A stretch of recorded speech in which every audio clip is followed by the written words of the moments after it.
Hello students, welcome back to my channel that is backbenchers academy. आज का जो हमारा सेशन रहेगा दैट इज़ वेरी इंपॉर्टेंट। तो आज के सेशन में जो टॉपिक डिस्कस करेंगे दैट इज़ एमएस एक्सेस। ये आपका लेक्चर नंबर 23 है। ये तमाम लेक्चर्स आपके तमाम एग्जामिनेशन पॉइंट ऑफ व्यू से इंपॉर्टेंट हैं, चाहे वो जेके एसएसबी का हो रहा है या कोई भी कॉम्पिटिटिव एग्जाम है। तो आप ध्यान से ये लेक्चर सुनिएगा। तो स्टार्ट करते हैं हम आप आज का लेक्चर। पहले इंट्रोडक्शन स्टार्ट करते हैं कि एमएस एक्सेस होता क्या है। एमएस एक्सेस एक डेटाबेस मैनेजमेंट टूल है, ठीक है, किसका? माइक्रोसॉफ्ट का। एक्चुअली यूज़ हम किसके लिए करते हैं? देखिए, पहले ही हम बोलेंगे डेटाबेस क्या होता है। डेटाबेस होता है जहां हमें बहुत लार्ज अमाउंट ऑफ डेटा को स्टोर करना होता है, चाहे स्टूडेंट्स का डेटा आप स्टोर करें, उनका नाम, रोल नंबर, मार्क्स वगैरह, वो सब। तो उस पर हमें ऑपरेशंस भी करने हैं, डेटा स्टोर करना है, रिट्रीव करना है, उन पर क्यूरीज लगानी है, डेटा को चेंज करना है, किसी का नाम चेंज हो गया, मार्क्स वगैरह। तो वो सारी चीज़ें जो हैं उनको आसान करने के लिए ये कौन काम हमारा आसान करेगा? That is the MS access. यही टूल यूज़ होता है। अब देखते हैं कि हम अपना एमएस एक्सेस स्टार्ट कैसे करते हैं। सबसे पहले हमें अपने कंप्यूटर को ऑन करके स्टार्ट बटन पे क्लिक करना है, फिर ऑल प्रोग्राम्स पे क्लिक करना है। उसके बाद एक ऑप्शन रहेगा दैट इज माइक्रोसॉफ्ट ऑफिस, उस पर क्लिक करना है। और उसके बाद आपको एक ऑप्शन दिखेगा Microsoft office access, that is MS access short में।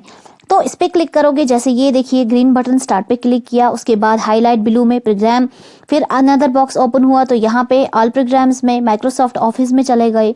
और उसके बाद आप कहाँ पे चले गए? That is the MS access जो ब्लू कलर में दिखा के है, दैट इज ये हाईलाइट है।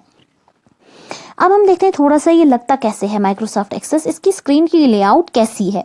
तो ये देखिए ऐसा है हमारा एमएस एक्सेस। इसमें ऊपर फाइल का मेन्यू रहता है, home, create, external data, database tools, field, table, ये सारा कुछ इसमें रहता है। सारे टेबल्स हैं, टेबल्स में भी आप कोई चीज़, ऑर्डर, प्रोडक्ट, कुछ भी कर सकते हो, सप्लायर्स। फिर आगे ये देखिए कंपनी का नाम, कॉन्टैक्ट नंबर, कस्टमर का नाम, ये सारा सेव किया है। तो ये भी एक किस्म का क्या है? डेटाबेस है। इसमें आप इंफॉर्मेशन सेव करो, स्टोर करो, रिट्रीव करो, कोई भी ऑपरेशन करो तो बहुत आसानी से हो जाता है। तभी हम किसका यूज़ करते हैं? एमएस एक्सेस का।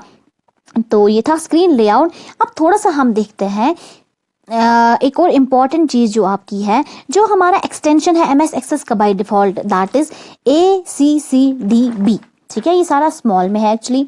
तो एडवांटेज देखते हैं एमएस एक्सेस की। सबसे पहली एडवांटेज है, अगर हम ऑपरेटिंग प्रोसीजर इसका देखेंगे तो बहुत ही आसान है, कोई भी इसको आराम से ऑपरेट और यूज़ कर सकता है।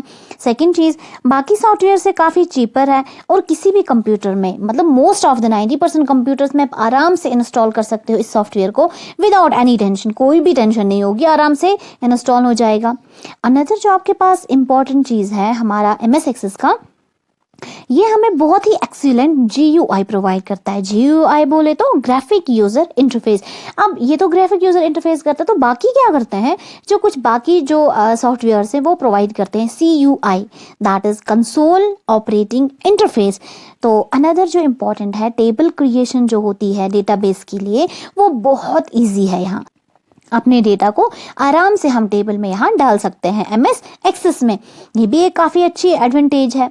तो हमारी एक और एडवांटेज है कि यूज़र्स जो है ना, कोई भी यूज़र हो वो आराम से इस डेटाबेस को यूज़ कर सकता है। उसको कोई भी हाई प्रोग्रामिंग की नॉलेज की ज़रूरत नहीं है। अगर उसके पास बेसिक नॉलेज है कंप्यूटर की तो वो फिर भी ऑपरेट कर सकता है एमएस एक्सेस को। ये बिल्कुल बिल्कुल यूज़र फ्रेंडली है। इसमें हाई प्रोग्रामिंग सीखने की कोई भी ज़रूरत नहीं है। नॉर्मल इन्फॉर्मेशन से भी बंदा एक्सेस कर सकता है आराम से अपना कौन? MS access. तो ये सारी इसकी एडवांटेज थी। अब देखते हैं थोड़ा से कंपोनेंट्स ऑफ एमएस एक्सेस के, इसमें कौन कौन से कंपोनेंट हैं।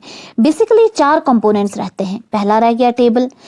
टेबल वाले कंपोनेंट में क्या हो जाएगा, ऑब्वियसली हम जो भी डेटा पे बात कर रहे हैं अपने डेटाबेस की, वो सारा कहाँ पे स्टोर रह जाएगा? टेबल में। डेटाबेस का मतलब ही होता है जहाँ पे हम बहुत data, large amount of data store रखते हैं। Another component is query. Query का मतलब, अगर आपको कोई भी इंफॉर्मेशन इस डेटा से चाहिए तो आप क्यूरीज लिखते हो कि जैसे मुझे चाहिए अपने टेबल का कोई भी स्टूडेंट जो रहता है श्रीनगर में, मैं कहूँगी गेट स्टूडेंट जो श्रीनगर में रह रहा है, उस पर एक क्यूरी लिखूंगी। एक पूरा फॉर्मूला लिखूंगी और उस वजह से मैं अपनी इंफॉर्मेशन वही डेटा टेबल से रिट्रीव कर सकती हूँ। Then there is reports. Report का मतलब ये हमें अलो करेगा डेटा प्रिंटिंग। अब जो क्यूरीज है ये काफ़ी वास्ट टॉपिक है जो यहाँ हम डीपली डिस्कस नहीं करेंगे, इस पर पूरी बुक है डेटाबेस मैनेजमेंट सिस्टम, ये कभी और हम डिस्कस करेंगे। Another is forms. फॉर्म्स भी बहुत इंपॉर्टेंट कंपोनेंट है, इससे हम इजिली डेटा को क्या कर सकते हैं, डेटा को टेबल में एंटर करवा सकते हैं।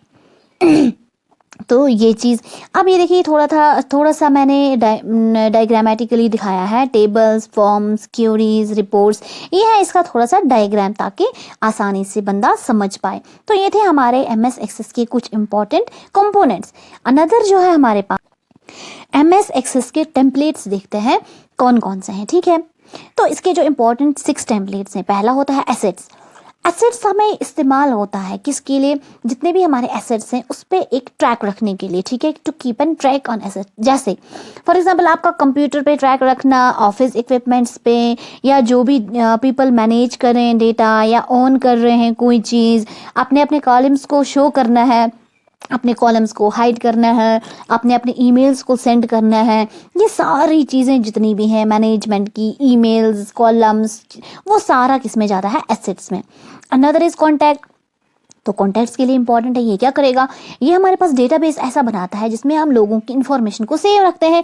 चाहे तो आप उनके फ़ोन नंबर स्टोर रख दो, नेम्स, आईडी, कुछ भी, चाहे किसी कंपनी में स्टोर रख रहे हो, स्कूल में स्टोर रख रहे हो, किसी भी चीज़ में आप आराम से कॉन्टैक्ट्स इसके स्टोर रख सकते हो। ऑफिस वर्क में है तो अपने एम्प्लॉयज़ के कॉन्टैक्ट से रखो, स्कूल में तो स्टूडेंट्स के रखो। अनदर आता है इवेंट्स। इवेंट्स में क्या है, ये हमें मदद करता है एक ऐसा बेस बनाने के लिए जिसमें हम अपनी तमाम मीटिंग्स, डीलिंग्स जो भी होने वाली हैं, तमाम इवेंट्स के बारे में रखेंगे। स्कूल की बात करेंगे तो पेरेंट्स डे, बाकी डेज जितने भी होने वाले, एग्जाम कब होने वाला है, मीटिंग, पेरेंट्स स्टूडेंट मीटिंग कब होने वाली है, प्रिंसिपल स्टाफ मीटिंग, वो सारा हम इसमें रखेंगे ताकि हमें आसान हो जाएगा मैनेज करना। अब देखेंगे फैकल्टी में क्या है कि जितना भी डेटा फैकल्टी मेंबर्स का है वो सारा इसमें हम स्टोर रखते हैं डेटाबेस में। सपोज आप चाहे टीचर्स की फैकल्टी मान लो, किसी कंपनी में आप स्टाफ मेंबर्स की फैकल्टी मान लो, उनके नेम, आईडी, एड्रेस, सैलरी, तमाम किस्म की इंफॉर्मेशन हम इजीली स्टोर कर सकते हैं इस डेटाबेस में। कहाँ, एमएस एक्सेस में। तो देखिए कितना आसान हो रहा है हमारा काम, हम सारी चीज़ें कितनी आसानी से स्टोर रख पा रहे हैं इस वाले में।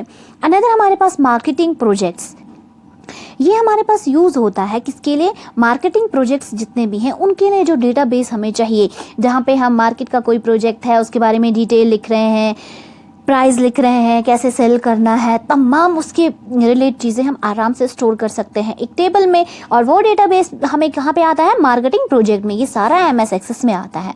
Another students. अब स्टूडेंट्स का आपको डेटाबेस क्रिएट करना है जहाँ पे आप अपने स्टूडेंट्स की इन्फॉर्मेशन रखोगे, उनका कॉन्टैक्ट, उनकी पेरेंटेज, उनका एड्रेस रखोगे, उनका क्लास रखोगे, सेक्शन रखोगे, तो वो सारा अलग से आप डेटाबेस बना सकते हो। उन पर कोई भी ऑपरेशन कर सकते हो, चेंज करना चाहो डेटाबेस, रखना चाहो, एनीथिंग, आप कोई भी ऑपरेशन इजीली कर सकते हो क्योंकि ये यूज़र फ्रेंडली है और हाई इन्फॉर्मेशन की ज़रूरत नहीं है।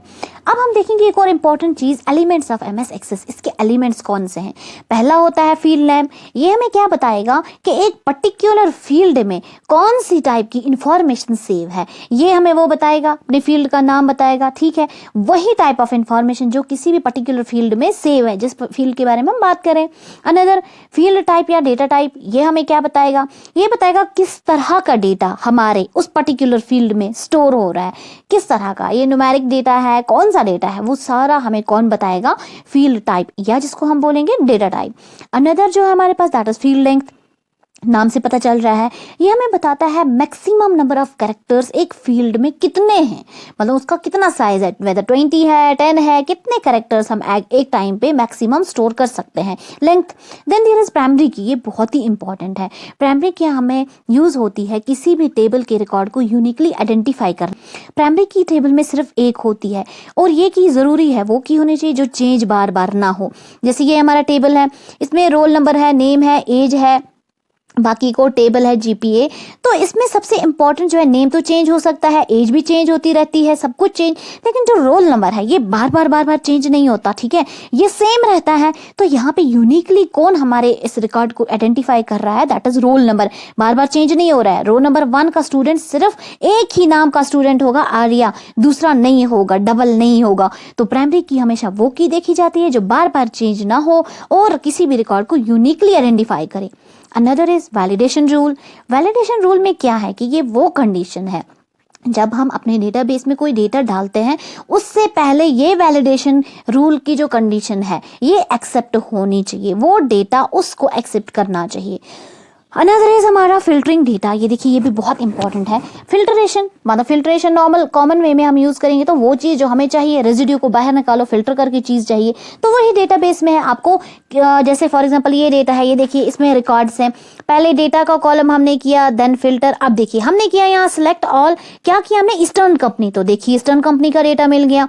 फिर से हमने सिलेक्ट किया, हमने किया डायलाइन रॉजर, तो सारा वो वाला डेटा आपके पास मिल गया। तो ये फिल्टर कर रहा है डेटा को, देखिए सीधा डेटा पे जाके फिल्टर करके अब आपको ईस्टर्न कंपनी के सारी ईस्टर्न कंपनी, ये देखिए बाकी सब डिलीट होके ईस्टर्न कंपनी रह गया। फिर से आपने फिर फिल्टर किया, आपने डायलन का चाहिए तो 3 डायलन के रिप्रेजेंट हो गए। अनदर जो हमारे पास important that is the relationship. Relationship का मतलब होता है टेबल्स के बिटवीन में एसोसिएशन, उनके बिटवीन में रिलेशन क्या है डिफरेंट टेबल में। ये हो सकता है 1 to 1, 1 to many, many to many। 1 to 1 मतलब एक टेबल का एक टेबल के साथ रिलेशन, 1 to many एक टेबल्स के साथ, एक टेबल का बहुत टेबल्स के साथ, many to many बहुत टेबल्स का बहुत दूसरे टेबल्स के साथ रिलेशन। इसको एग्जांपल से हम अच्छी तरह से एक्सप्लेन करते हैं।